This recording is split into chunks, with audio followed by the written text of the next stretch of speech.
Her entire body was sore from being cramped on an airplane for an entire day. Her skin felt clammy and oily, the stale, stagnant air from the plane clinging to her like a grimy film. A shower sounded like heaven. Shifting the weight of her computer bag to her other shoulder, she retrieved her cell phone and dialed her sister.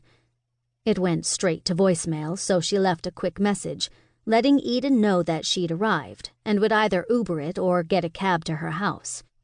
Once she'd yanked her sturdy silver suitcase from the belt of the carousel, she exited the airport through the automatic doors. Cabs, as well as town cars, were lined up along the sidewalk. Just as she started to step over to one, she saw a well-dressed, gray-haired man holding an electric tablet with her name on it. "I'm Chloe Sterling," she informed him once she was close enough. "But I didn't call for a car service." The man smiled and nodded. "I'm Maxwell with Elite Travel. Someone must have wanted you to arrive in style." He gestured to the brand-spanking new black sedan behind him. Chloe rolled her eyes, knowing exactly who that someone was. She'd told her sister a dozen times not to go to any trouble. "Let me guess. You're taking me to 1123 Poppy Lane?" The man checked his tablet. "I am."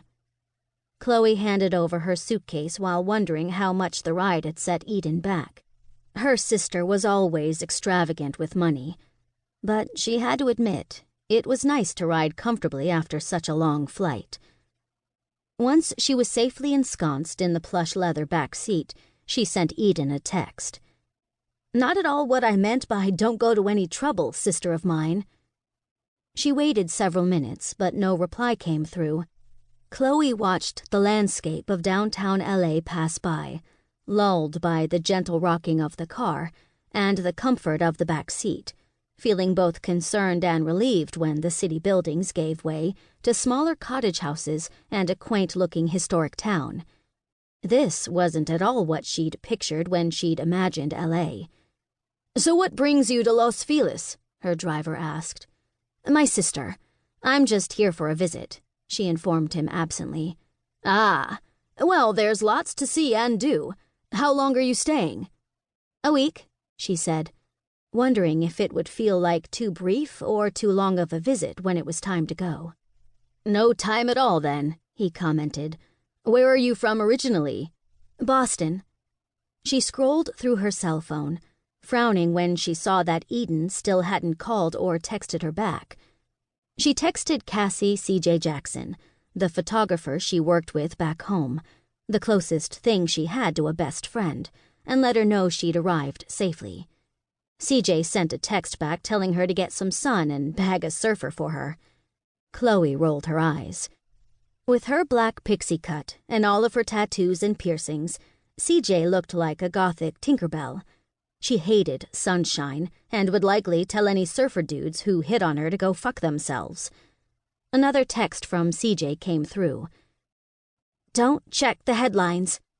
Of course, that meant she had to. Pulling up her internet browser made her angry.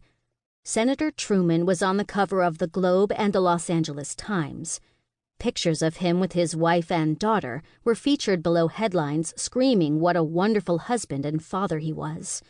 The man was a fake, a dirtbag, who beat up prostitutes while posing as a squeaky clean family man to the public. It was his fault Chloe'd been suspended, and her flawless reputation had been tarnished. "Long way from home." Chloe glanced up from her phone. Small talk was not her thing.